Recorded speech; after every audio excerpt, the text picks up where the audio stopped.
Perfect. So today at Ujima Wednesdays, we are joined by East Bay Permanent Real Estate Cooperative's co-founder and executive director, Noni Sessions. Noni is a third-generation West Oaklander and cultural anthropologist. Her research and organizing work spans national and global arenas. Under the umbrella of the UNDP in Nairobi, Kenya, Noni carried out doctoral research in international humanitarian strategies and their on-ground consequences. East Bay Permanent Real Estate Cooperative, EB PREC, where Noni is the co-founder and executive director, is a momentum building cooperative challenging receives of real estate. They're also piloting a visionary approach to organizing frontline communities and around land liberation. Noni will go over the history, anatomy of efforts towards racial power and sharing of collective governance. Thank you, Noni. I'll be passing it to you.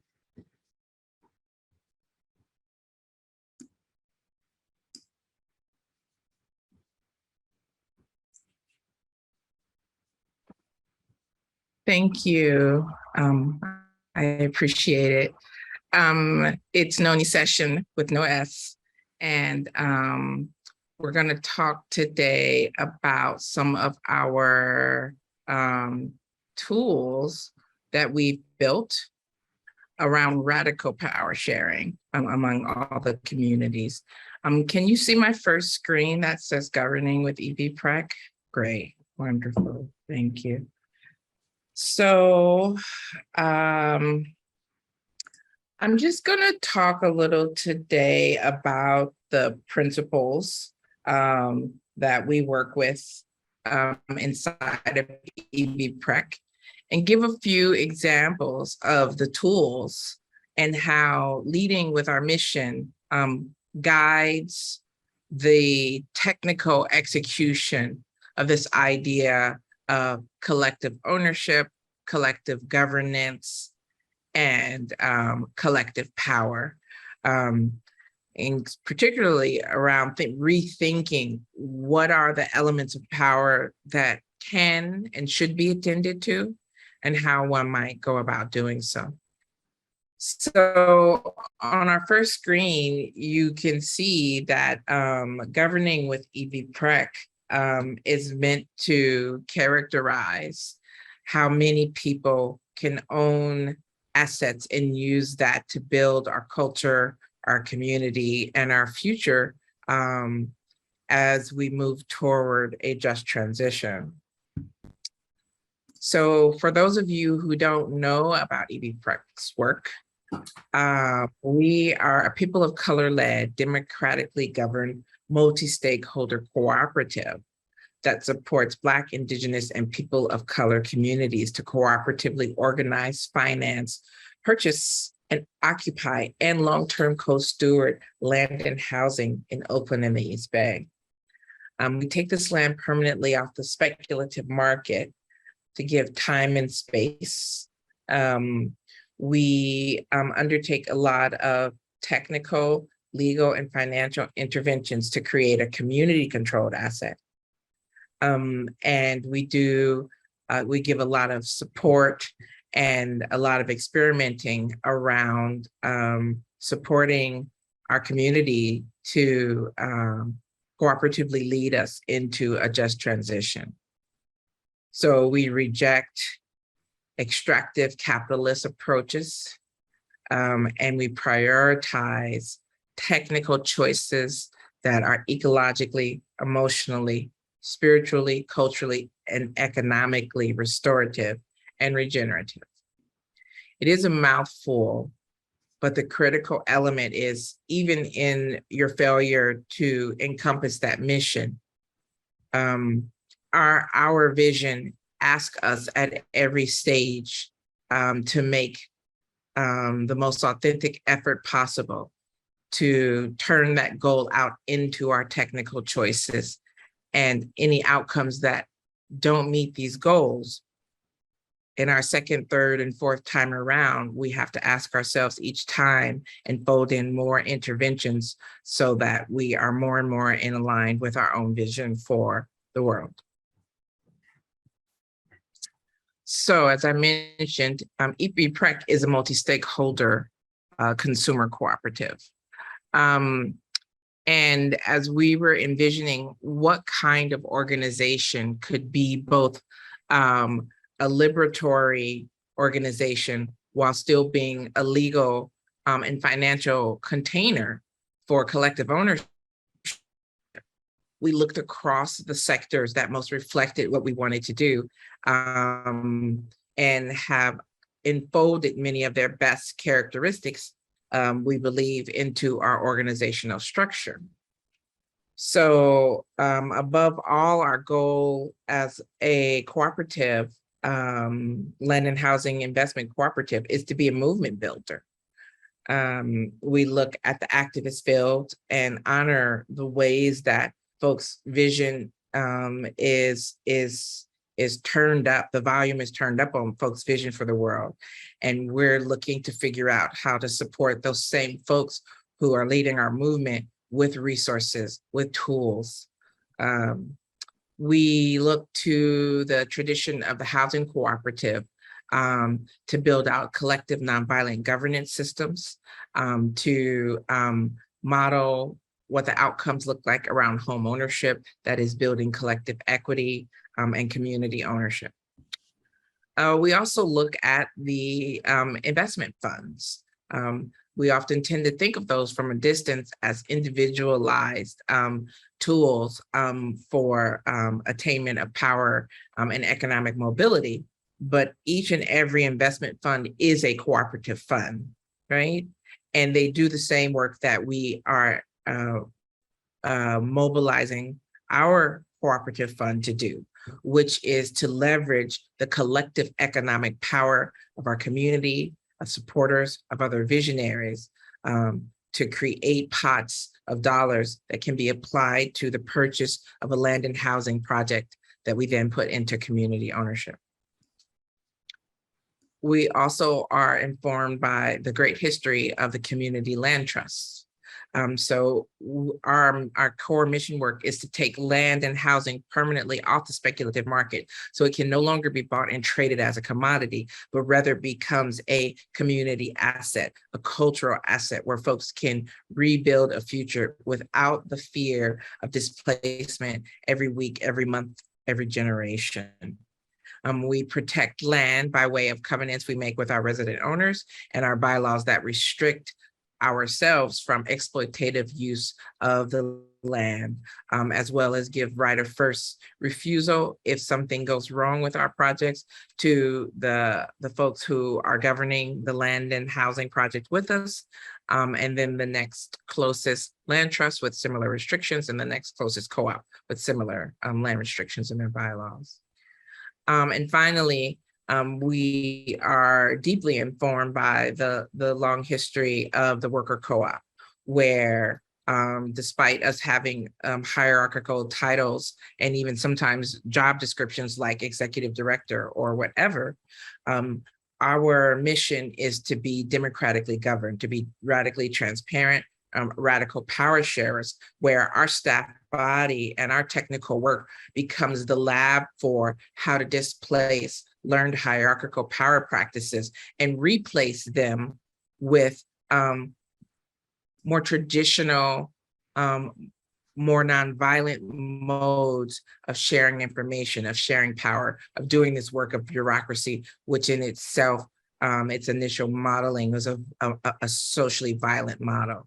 So we look to displace that in our daily work. And as we help build other organizations that coalesce around a project, we turn out those learnings and those structures into the organizations we help build. So you can almost think of EB PREC's work as fractalizing work, where we want to reproduce the principles of transition, of radical power sharing in each element of our technical work. And so as a multi-stakeholder cooperative, We have four groups or classes of owners outside of our relationship with our natural environment and our neighborhoods. We have staff owners, which includes myself, Ojan Mobid Shahi, Shir Shaham as three of the remaining founders, and 7 other individuals who put their hands and their hearts to this work every day. We have investor owners who are the folks that buy 1 or 100 or $1,000 shares with a projected 1% dividend return. It's a fairly low interest rate, something you would get from a consumer account. However, you could let Wells Fargo hold your capital, or you could let a community project such as yours, Boston Ujima, EB PREC, and many like it, to hold this money and turn it into something that feeds our community as opposed to starves it of resources.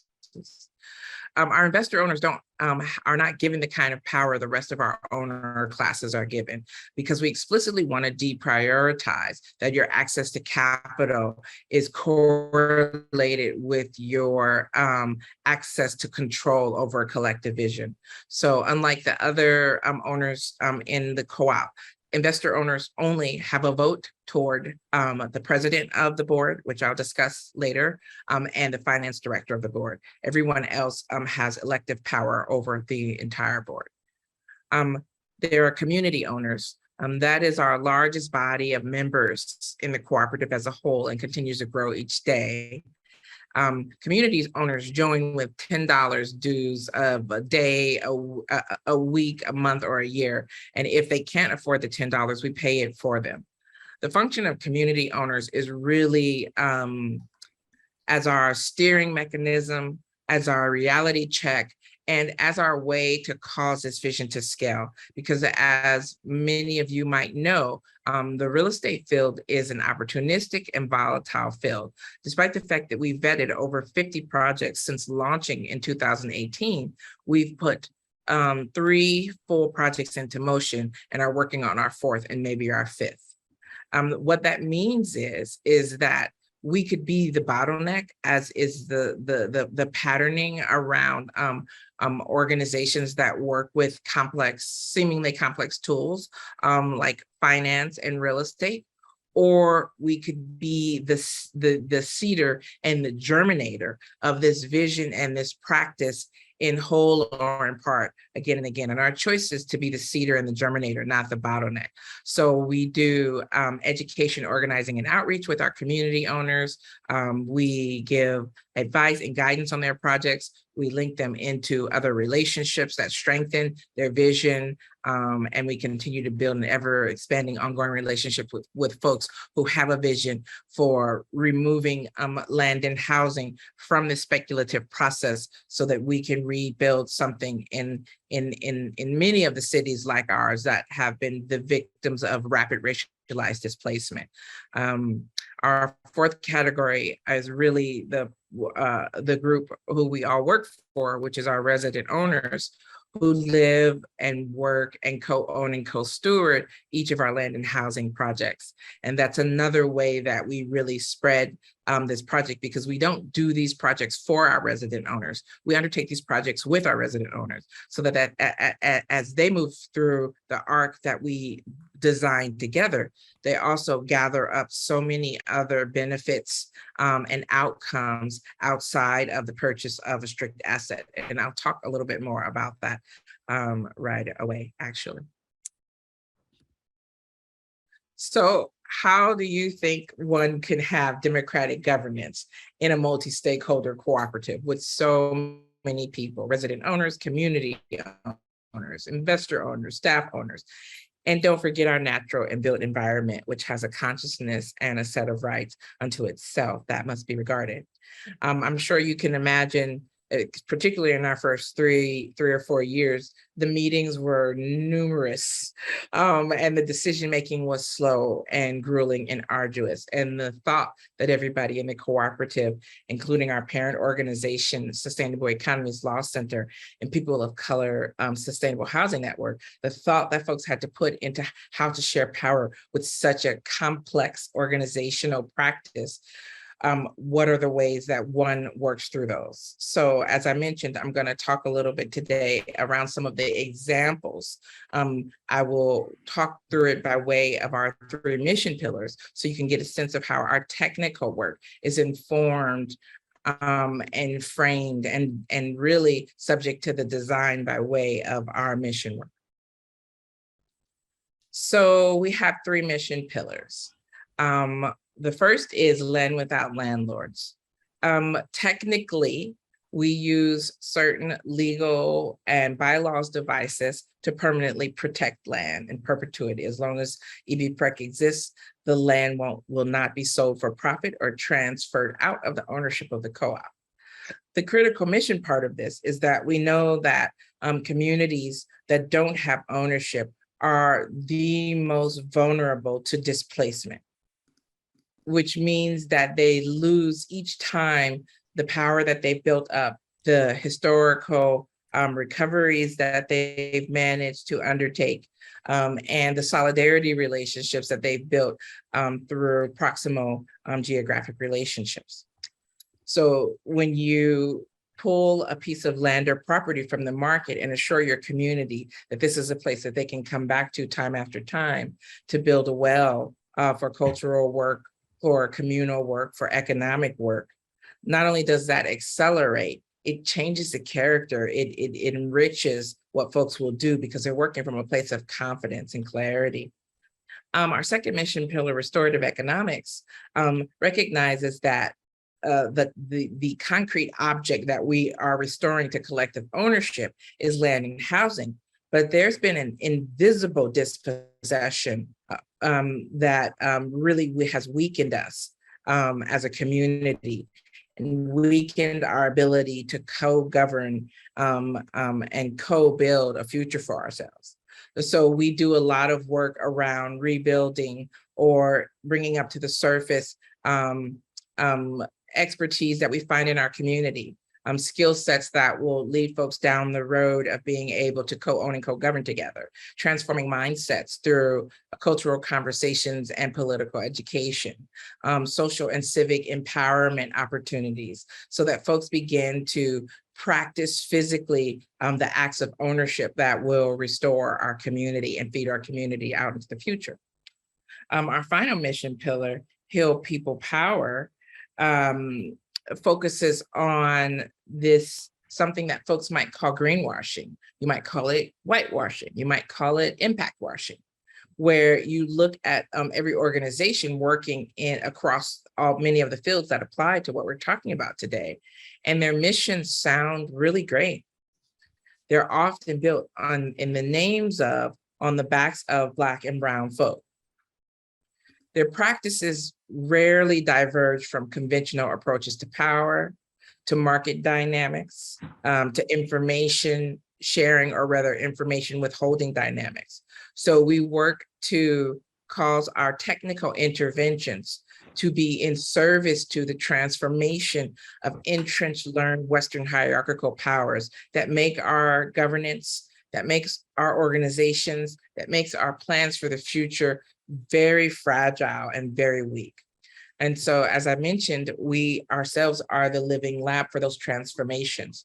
So though we have titles like executive director and finance director, we are constantly interrogating those terminologies, those concepts, those human comportments for how they reproduce as opposed to displace violence, separation, and ignorance.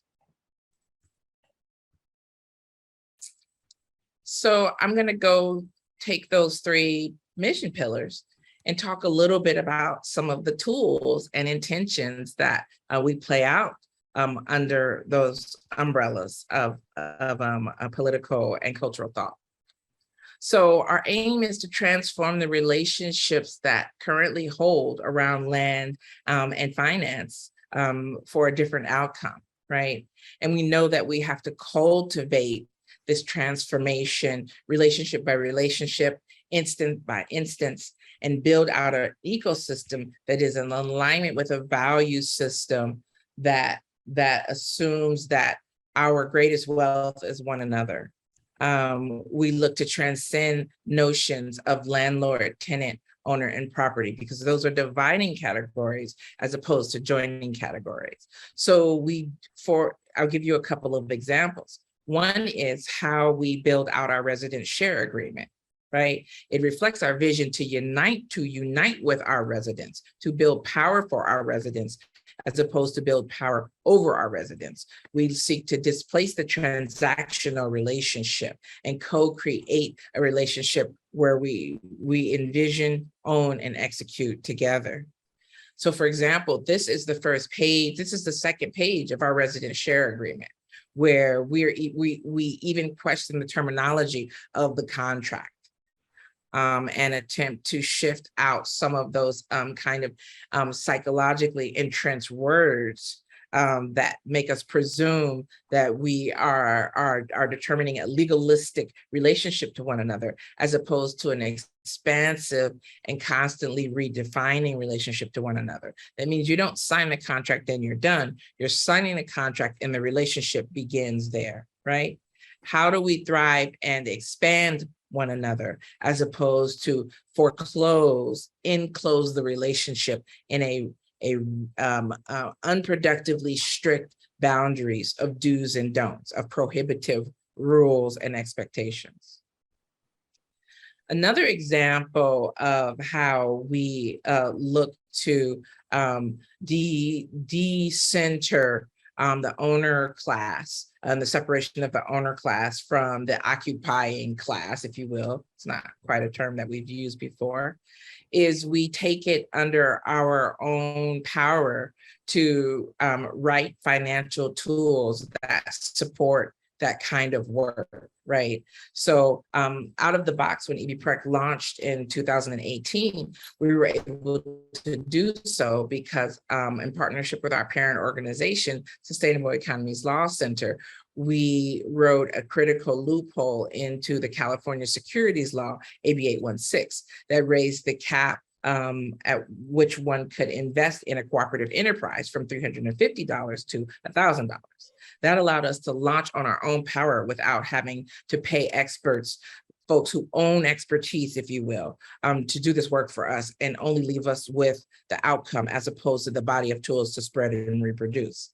That turned out in 2020, us spending a year writing our own SEC application, where we are now federally approved to sell securities in 20 states, and has supported the raise of about $1.8 million in community equity over the course of less than a year and a half, which went toward the purchase of our Esther Zorbard room, meant to restart and reignite the West Oakland 7th Street corridor. That means we have a project, as opposed to being controlled by donors and controlled by the owner class, we have a project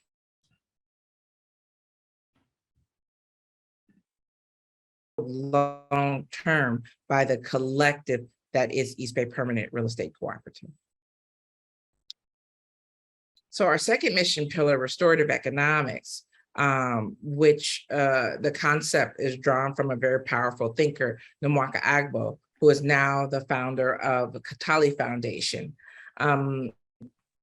Restorative economics seeks to do more than share and sell these powerful 1.5% $1,000 shares, right? Which is incredibly important for our vehicle of bringing projects to the market at less than 50% of market rate, so that our community owners can service community as opposed to service debt.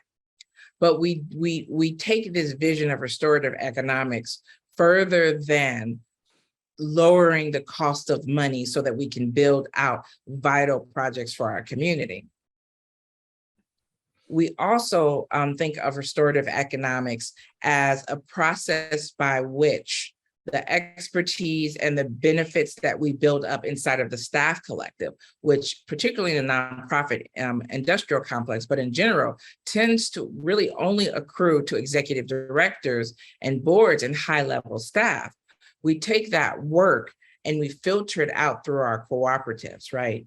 So our member owners are part of an incredibly unique ecosystem where what drives the connections is a spirit of cooperation. This blank space between these nodes that you see on this kind of cellular drawing, folks who know anything about molecular structure and atomic structure knows that that blank space is not blank.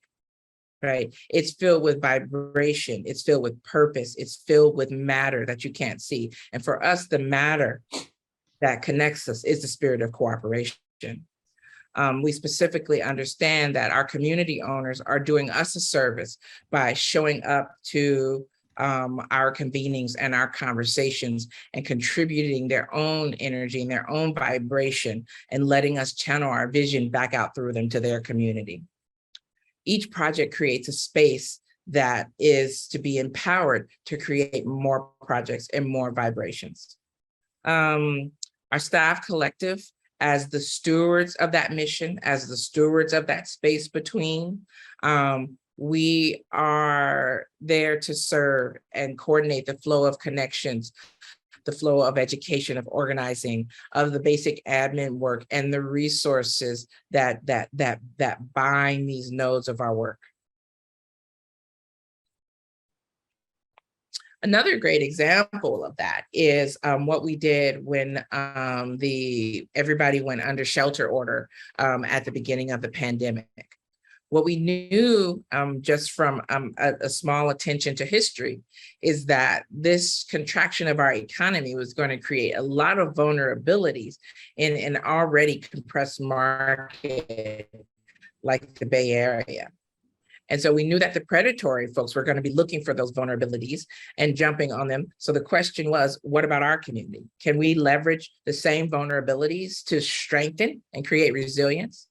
So we convened a multi-month process that we called scenario planning, where we looked at the character of the market we found ourselves in, and really started to map out the ways that we could get from our core goals. This is in the bottom right: collective ownership, halting displacement, collective power.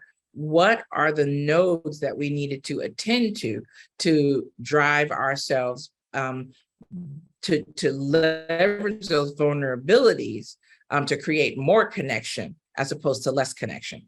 So this chart is one of the outcomes of that multi-month convening, where we reviewed the nature of the landscape and shared that conversation. We were in conversation with our community as we brought in community experts to educate and inform us around what our landscape could, might, or should look like. So our final mission pillar, Heal People Power, is really, I'm going to talk about a few examples, but it really infuses every choice that we make, right? So one thing that we understand about our crumbling and seemingly now two-party system in the United States is that power is being compressed or contracted among the few. There's no healing there because there's no transparency there. There's no accountability there. And so what we're looking for is to create a decentralized version of power where relationships are one-to-one, and those one-to-one relationships create nodes where the relationships and the checks and balances are node to node. It gives us the chance to experiment with small power sharing activities, like a small artist grants program we're launching at the end of this year or the beginning of next year. And it gives us a chance to experiment with small visions of ownership. So as things grow, we can really vet what the real possibilities are before you cram 500 people in a room and it blows up and you really don't know why, because you haven't understood the dynamics.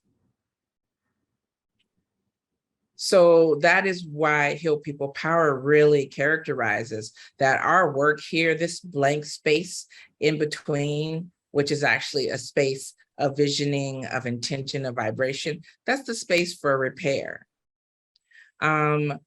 We run our staff on two streams of capital. One stream of capital, of course, is our investment dollars that we reserve strictly for the projects, and we don't charge our administrative costs into the project so as to keep the cost of the project down. So we run the staff collective on philanthropic dollars. And we use those dollars to give ourselves time to, as our points of unity note, to move at the pace of community and not capital.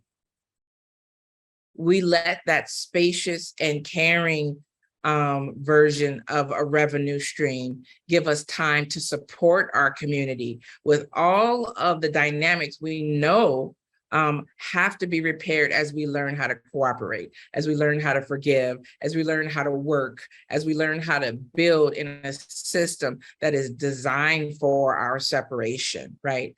And we also try to look in a transparent manner at the ways we are successfully spreading resources and the ways that we are not successfully spreading resources. And you can look at the sort of cellular design and see that in some ways, some parts of our work are juicy and robust with resources, and others are in great need. And we constantly try to look at that and attend to how we can use mutual aid, how we can make one value duplicate to become a value for another element of our node, and how we can leverage the complications of being human with one another to learn more and build more and share more. So what that means is that we do have to constantly question the nature of what it is that we are doing. What you typically find in the bureaucratic field and in many times in the nonprofit industrial complex is we've decided that we are one thing. That thing becomes hardened, and then in a rut, we do that day after day, year after year, because capitalist cultural production demands that you regularize your process in order to reach something that they call solvency or profitability. Each year at EB PREC, at least for the last 5 years, we look at ourselves at the end of the year and decide what kind of review do we need of the year? What kind of year do we need next year? And one of my favorite quotes is, "You don't hate Mondays, you hate capitalism." We are our own bosses. We get to make our own choices, but we forget because of the habituated bodily habits of the repeat of bureaucratic production and the demands of others around you who are not socialized into this radically different framework where we ask ourselves each time, is this pathway working? If it's not, let's do it differently. So we spend a lot of time interrogating our pathway for its mission alignment, its ability to give us a full life outside of hourly wage labor, and its ability to offer that to the community in whose name we build our budget and do our work. A great example is our donated property, Prince Street in Berkeley. Once we figured out how to rebuild it and develop it and do the ethical transfer of the land, we thought we were set simply by pulling together a group of working artists and giving them this beautiful house with the detached dance studio to spend the rest of their lives in if they so chose. That first year and a half was all conflict. I mean, real disturbing stuff that would make us think that we actually didn't understand what it meant to transfer something nonviolently into the hands of community members. We spent at least 9 months using part of our budget to do emotional recovery sessions for our resident owners in the house. We even joined some of those emotional recovery sessions to understand the nature of the conflictual relationship that was brewing between ourselves and the resident owners of the house, the person folks might call tenants. And we rethought our process of finding new resident owners to go in the house. And we changed our patterning from the first cycle to the second cycle in order to ask ourselves, does the typical landlord process of seeking new tenants, in our case, new resident owners, really work? And the answer was no. We had to do it differently. The cool thing about EB PREC is we stabilize all of our learning processes so that we can transfer this back out to our community members who may not have the time or space to front load all of that energy of careful, thoughtful 6 months of self-interrogation to figure out how to get tenants back into the house in the next cycle. We're particularly proud of the work we did on Prince Street.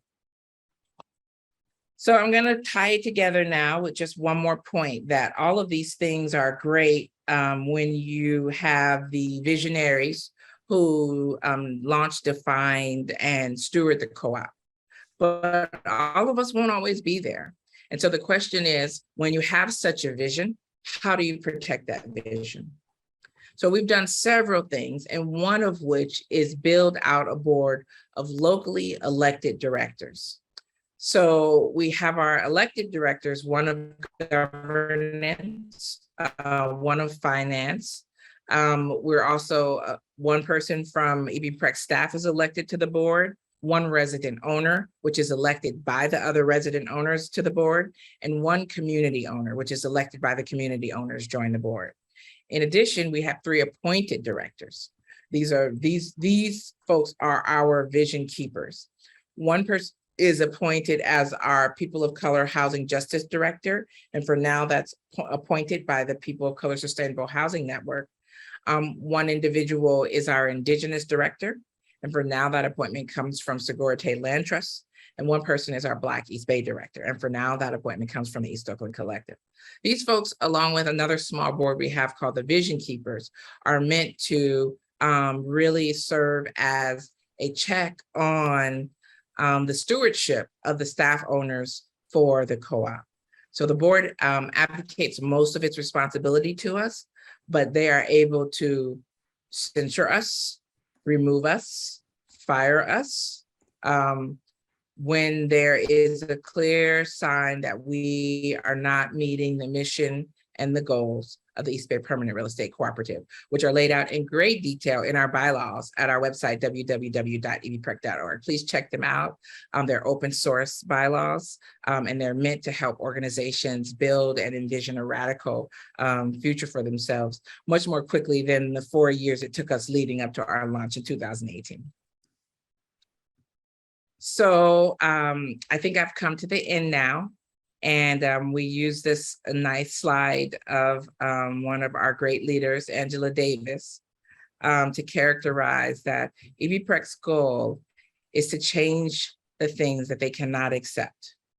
We cannot accept injustice, indifference, and starvation of our communities. So we're working to shift that each and every day. And thank you for your time and your attention. Thank you, Noni. Thank you. That was a great presentation. Thank you. I'm gonna stop the recording and then I'm gonna welcome questions from everybody.